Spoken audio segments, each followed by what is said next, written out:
Dans cette présentation, nous allons voir la synthèse des circuits séquentiels synchrones. Nous verrons les différentes étapes qui permettent de concevoir un circuit séquentiel synchrone. La première étape dans la synthèse des circuits séquentiels synchrones consiste à représenter l'évolution ou bien le fonctionnement du système grâce à ce qu'on appelle un graphe d'état. Un graphe d'état est constitué par un ensemble d'états. Ici, dans l'exemple, nous avons 4 états qui sont Q0, Q1, Q2 et Q3. Les flèches ici représentent ce qu'on appelle les transitions. Donc, ce sont les conditions d'évolution du système d'un état vers un autre état. Associé à chaque transition, nous avons la condition de la transition, donc les valeurs sur les entrées, ensuite un slash et ensuite les valeurs des sorties ou bien de la sortie. Dans cet exemple, nous avons un système qui dispose d'une entrée et d'une sortie. Alors, à partir de chaque état, nous devons avoir 2 à la puissance n transitions sortantes, n étant le nombre des entrées du système. Ici, nous avons une seule entrée, donc à partir de chaque état, nous avons 2 transitions sortantes. Ici, dans cet exemple, donc là, c'est la première, et ici, c'est la deuxième. Il faut que le système soit complet. Donc le fait que le système soit complet, ça veut dire que à partir de chaque état, nous avons 2 à la puissance n transitions sortantes. L'utilisation de la table des états est une méthode équivalente à l'utilisation du graphe d'état. Dans cette méthode, ou bien la table des états permet de préparer l'écriture de la table de vérité. La table des états dispose d'une colonne sur laquelle nous notons tous les états possibles du système et 2 autres colonnes. Ici, nous avons 2 colonnes parce que nous avons une entrée. Alors, pour une colonne qui correspond à la valeur 0 sur l'entrée et une autre colonne qui correspond à la valeur 1 sur l'entrée. Bien évidemment, si nous avons n entrées, nous aurons 2 à la puissance n colonnes. Chaque colonne permet de décrire l'évolution du système d'un état vers un autre état. Alors, comment on va lire cette table? Alors, à partir de l'état Q0, nous passons, ou bien le système va évoluer vers l'état Q1 lorsque l'entrée est égale à 0. Et il va passer à Q2 lorsque l'entrée est égale à 1. Ici, entre parenthèses, nous notons la valeur de la sortie générée. Donc, dans le deuxième cas, le système peut évoluer de l'état Q1 vers l'état Q1 si l'entrée est égale à 0 et va générer une sortie qui est égale à 1 et va évoluer vers l'état Q2 si l'entrée est égale à 1 et va générer également une sortie qui est égale à 1, ainsi de suite. Donc pour le cas ou bien l'état Q2 et l'état Q3. L'étape suivante consiste à déterminer le nombre de variables ou bien le nombre de bascules à utiliser et le codage des états. Alors, le nombre de variables à utiliser est déterminé en fonction du nombre d'états du système. Alors, de la manière, le n tel que 2 à la puissance n, donc ici n c'est le nombre de variables ou bien le nombre de bascules, tel que 2 à la puissance n soit supérieur ou égal au nombre des états. Ici, dans l'exemple, nous avons 4 états, donc nous devons utiliser deux bascules, ou bien deux variables d'état. Les bascules, on va les appeler Q1 et Q2, et on va affecter le code 00 à l'état Q0, le code 01 à l'état Q1, le code 10 à l'état Q2 et le code 11 à l'état Q3. Ainsi, nous avons effectué ce qu'on appelle le codage des états. L'étape suivante consiste à dresser la table de vérité. Cette table permet de décrire d'une manière détaillée le fonctionnement du système. Par exemple, on peut lire sur la première ligne, lorsque l'entrée du système est égale à 0, si le système est à l'état dont le code est 00, donc l'état Q0, le système va évoluer vers l'état Q1 et va générer une sortie qui est égale à 0. De la même manière, sur la deuxième ligne, lorsque l'entrée est à 0, lorsque le système est à l'état Q1, qui correspond à la combinaison 0,1, le système va évoluer vers l'état Q1 et va générer une sortie à 1. Et de la même manière sur le reste des lignes. Ici, nous avons 8 combinaisons pour l'entrée et les deux variables d'état. Donc pour les 4 premiers cas, nous avons les 4 états du système pour la valeur 0 de l'entrée. Et ensuite les 4 autres états, ou bien 4 autres combinaisons, lorsque l'entrée est à 1 pour les 4 états du système. Donc ici, nous avons la description grâce à la table de vérité du fonctionnement du système.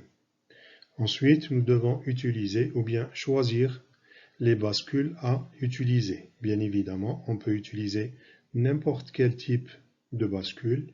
Dans cet exemple, nous utilisons une bascule T pour la première variable ou bien pour la bascule Q1 et une bascule de type D pour la variable Q2. Bien évidemment, il faut utiliser la table des transitions. Ici, la table de transition des bascules T et D, ce sont des tables très simples. Lorsqu'il y a passage d'un état au même état, T doit être égal à 0. Lorsqu'il y a passage d'un état à un état inverse, T doit être égal à 1. Par exemple ici, passage de 0 à 0, T égale à 0. Passage de 0 à 0, T égale à 0. Passage de 1 à 1, T égale à 0. Là, passage de 0 à 1, T doit être égal à 1. Passage de 1 à 0, T doit être égal à 1. Et de la même manière pour la bascule D, on sait que la bascule D, la sortie recopie l'entrée. Alors pour qu'il y ait sur la sortie ces valeurs-là, il faut bien évidemment les appliquer sur l'entrée. Donc il suffit tout simplement de recopier les valeurs sur la sortie Q2+, et les mettre sur l'entrée D. Et de cette manière, nous avons terminé la table de vérité. Il reste uniquement à déterminer les équations des entrées des bascules T et D en utilisant les tables de Carnot. Donc à partir de la table de vérité, nous pouvons déterminer les équations des entrées des bascules. Ici, la bascule T, l'entrée de la bascule T égale à X, qui est l'entrée présente et D égale à X bar. Bien sûr, T et D, ce sont des fonctions de X, Q1 et Q2. Après simplification, bien sûr, ici, dans ce cas, nous trouvons T égale à X et D égale à X bar. Ensuite, nous devons également déterminer l'équation de la sortie en fonction également de X, Q1 et Q2. Ici, nous trouvons Z qui est la sortie. Z égale à Q1 ou Q2. Et il reste uniquement à dessiner le logigramme du circuit. Ici, le schéma du circuit logique. Alors, nous avons deux bascules T et une bascule D, dont les sorties sont Q1 et Q2. Les deux bascules doivent être synchronisées par le même signal d'horloge, parce qu'ici, il s'agit d'un système séquentiel synchrone. Donc, nous avons dit que dans un système séquentiel synchrone, toutes les bascules doivent être synchronisées par le même signal de l'horloge. Ici, X est appliqué à l'entrée T et X bar est appliqué à l'entrée D. Z, c'est le ou logique entre les sorties Q1 et Q2. Et de cette manière, nous avons conçu le système décrit par le graphe d'état qu'on a vu en premier. Nous allons voir maintenant un petit exemple d'application qui permet d'illustrer toutes les étapes de conception de circuits séquentiels synchrones que l'on vient de décrire. Alors, cet exemple d'application, c'est l'exemple de détection de séquence. Il s'agit d'un système dont la sortie va passer à 1 lorsqu'il y a la réception d'une combinaison de démarrage 0, 0 qui est suivie de la séquence 1, 0, 1 sur l'entrée du système.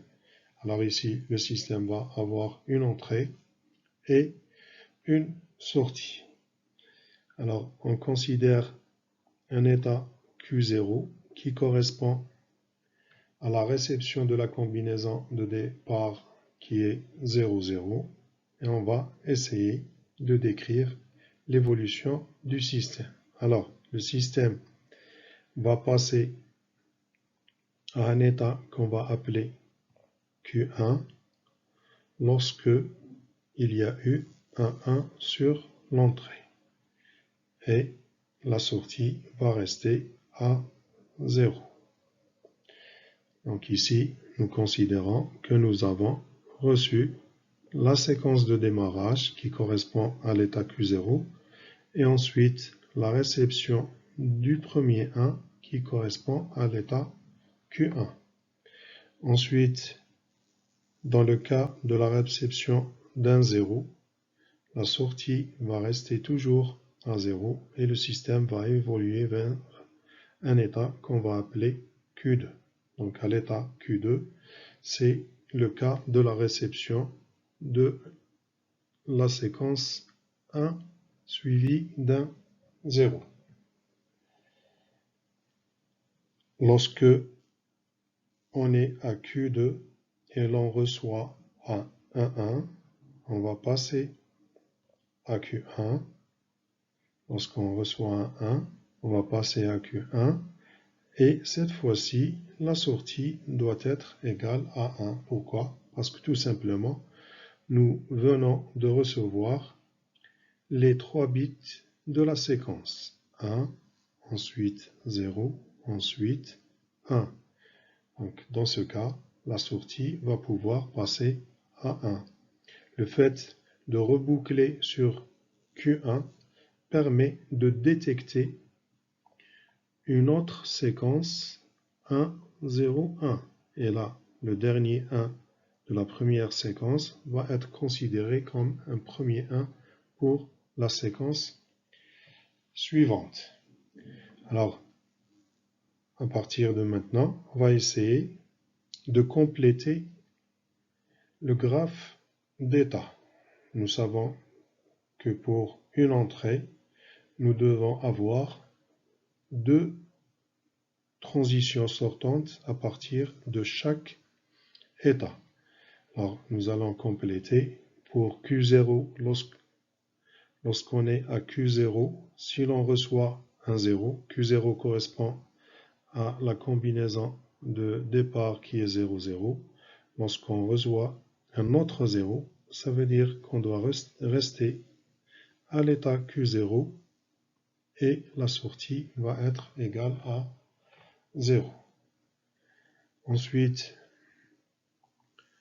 lorsqu'on est à l'état Q1, qui correspond à la réception d'un 1, lorsqu'on reçoit un 0, on passe à Q2, et lorsqu'on reçoit un 1, on va rester à l'état Q1, et la sortie doit être égale à 0.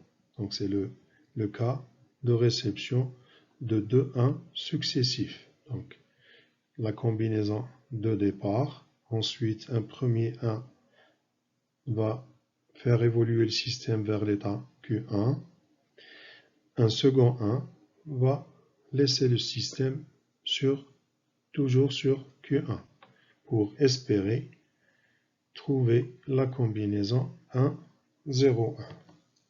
Ensuite, il reste à compléter pour l'état Q2.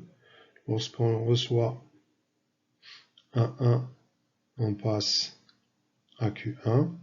Lorsqu'on reçoit un 0, on revient sur l'état de démarrage. Donc ici, entrée égale à 0, sortie égale à 0. Et de cette manière, nous avons terminé le graphe d'état. Alors ici, nous avons une représentation plus claire du graphe d'état avec trois états Q0, Q1 et Q2 et les différentes transitions. Le graphe d'état que l'on vient de concevoir correspond à une table des états. Ici, nous avons les trois états possibles du système qui sont Q0, Q1, Q2 et les différentes possibilités d'évolution en fonction de l'entrée présente. Par exemple ici, de l'état Q0, on reste soit à l'état Q0 lorsque l'entrée est à 0, ou bien on passe à Q1 lorsque l'entrée est à 1. La sortie est toujours égale à 0. Là, de Q1, on passe à Q2, ou bien on reste à Q1 en fonction de l'entrée qui est à 0 ou bien à 1. La sortie est toujours égale à 0.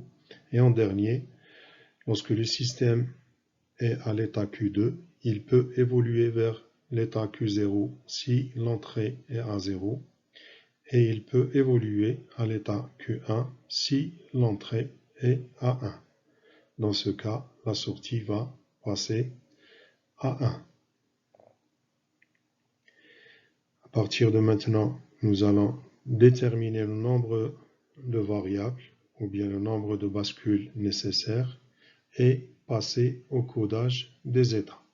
Nous avons 3 états, donc nous devons utiliser 2 bascules qui vont faire 4 combinaisons possibles. Nous allons utiliser uniquement 3 de ces combinaisons. Par exemple, on va choisir 3 des 4 combinaisons.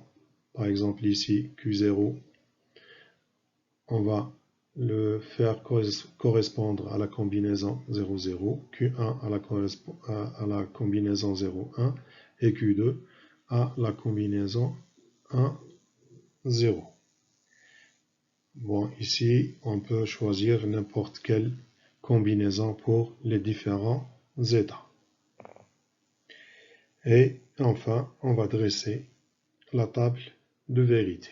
Donc ici, nous avons l'état présent est la valeur de l'entrée. Et là, le nouvel état. De l'état Q0, on passe à l'état Q0 dont le code est 00 lorsque l'entrée x est égal à 0 et là la sortie est à 0. Et on termine donc toutes les combinaisons possibles pour la table de vérité. Ici on remarque que l'état 1,1 n'est pas utilisé. Donc lorsqu'on est à l'état 1,1, si l'on reçoit un 0, on ne sait pas vers quel état nous allons ou bien le système va évoluer.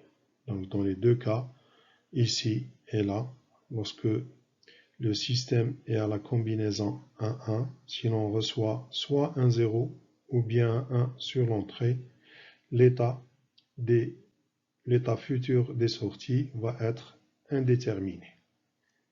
On va utiliser cet état d'indétermination dans la simplification en utilisant les tables de Carnot. Alors ici, par exemple, on va décider qu'on va utiliser deux bascules D, pour faire simple, pour les deux variables d'état, ou bien pour les deux bascules. Donc D1 pour Q1 et D0 pour Q0. Donc nous allons utiliser des bascules D. Et là, il suffit tout simplement de recopier l'état de la sortie sur l'entrée D1 et l'état de la sortie Q0+ sur l'entrée D0. Il reste uniquement à déterminer les équations de D1, D0 et de Z en fonction de X, Q1 et Q0. Donc à partir des tables de Carnot, nous pouvons déterminer les équations logiques des entrées des bascules ainsi que l'équation de la sortie. Donc là, nous avons D1 qui est égal à x bar Q0 et D0 qui est égal à x. Z est égal à x et Q1. À partir de là, nous pouvons représenter le schéma du circuit logique. Donc deux bascules D, D1 et D0, synchronisées par le même signal de l'horloge. À D0 est appliquée l'entrée X, à l'entrée D1 est appliquée X bar et Q0. Et Z est déterminé par le et logique entre X et Q1. Alors le dernier point, il s'agit de vérifier si les états inutilisés peuvent provoquer un blocage du système ou bien générer une fausse sortie. Alors dans l'exemple qu'on vient de voir, nous utilisons deux variables qui permettent de définir 4 états ou bien 4 combinaisons qui sont 0, 0, 0, 1, 1, 0 et 1, 1. Nous n'avons utilisé que 3 de ces combinaisons-là pour coder les états que nous utilisons. Ici, nous avons 3 états, Q0, Q1 et Q2. Il reste la combinaison 1, 1 qui n'est pas utilisée. Alors, on doit vérifier si le fait d'être ou bien le fait de commencer ou bien d'être à un instant quelconque dans cet état, est-ce que ceci va provoquer un blocage du système? Donc blocage, ça veut dire qu'il va rester indéfiniment sur l'état 1,1, ou bien est-ce que le système va générer une fausse sortie? Fausse sortie, ça veut dire que la sortie est égale à 1 sans qu'il y ait réception de la combinaison 1, 0, 1. on va essayer de vérifier cela, disons, dans les différentes possibilités. Alors, pour l'état non utilisé Q1, Q0 égale à 1, 1, lorsque l'entrée égale à 0, on sait que D1, elle est donnée par X bar Q0, donc X bar avec X égale à 0, ça va donner un 1, Q0 qui est égal à 1, donc D1 va être égal à 1. Ensuite, D0 qui est égal à X, X étant égal à 0, donc D0 va être égal à 0. À partir de là, de l'état 1, 1, puisque D1 égale à 1 et D0 égale à 0, donc nous allons passer, lorsque X égale à 0, nous allons passer à l'état 1, 0. Donc c'est un état qui fait partie des états utilisés dans la conception. Donc il n'y a pas de blocage. Ensuite, on va essayer de voir si la sortie va être égale à 1. Alors Z est donné par X et Q1. X égale à 0, Q1 égale à 1, donc Z égale à 0. Donc il n'y a pas de fausse sortie. Ceci veut dire que si par hasard le système est à l'état 1, 1 et on reçoit un 0 sur l'entrée, le système va passer à l'état 1, 0, qui est un état du système, donc il ne va pas y avoir de blocage, et Z va générer ou bien va avoir la valeur 0. Donc il n'y a pas de fausse sortie. On va essayer de vérifier le deuxième cas. C'est le cas où X égale à 1. Lorsque on est à l'état Q1, Q0 égale à 1, 1, et on reçoit un 1. Alors ici, D1 qui est égal à X bar, donc 1 inversé, ça fait un 0, donc D1 égale à 0. Et D0 qui est égal à X, donc égal à 1. Alors, de la combinaison 1, 1, lorsque un 1 est appliqué sur l'entrée, on va passer à la combinaison 0, 1, qui est une combinaison qui fait partie des combinaisons utilisées dans la conception. Donc ici, également, il ne va pas y avoir de blocage sur l'état 1, 1. Ensuite, on va vérifier si la sortie génère une fausse valeur qui est 1. Alors là, Z égale à X par Q1. X est égal à 1. Q1 égale à 1 aussi. Donc Z égale à 1. Donc ici, c'est une fausse sortie. On était à l'état quelconque 1, 1. Le système reçoit un 1. La sortie va passer à 1. Donc ici, sans qu'il y ait la combinaison ou bien la suite 1, 0, 1, il y a eu une sortie qui est égale à 1. C'est ce qu'on appelle une fausse sortie.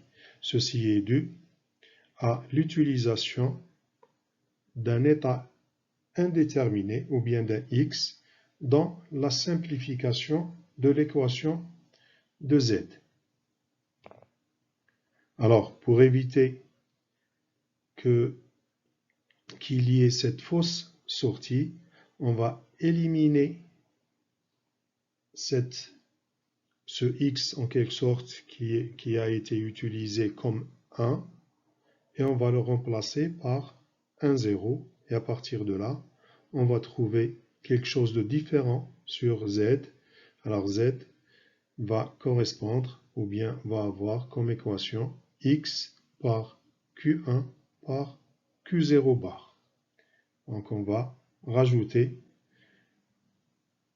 sur le et de la sortie Z, on va rajouter une entrée Q0 bar. Et de cette manière, alors lorsque on va avoir Q0 bar, donc Z égale X fois Q1 fois Q0 bar, X égale à 1, Q1 égale à 1, Q0 égale à 1 inversé, ça fait un 0, donc Z égale à 0. Donc il ne va pas y avoir de fausse sortie.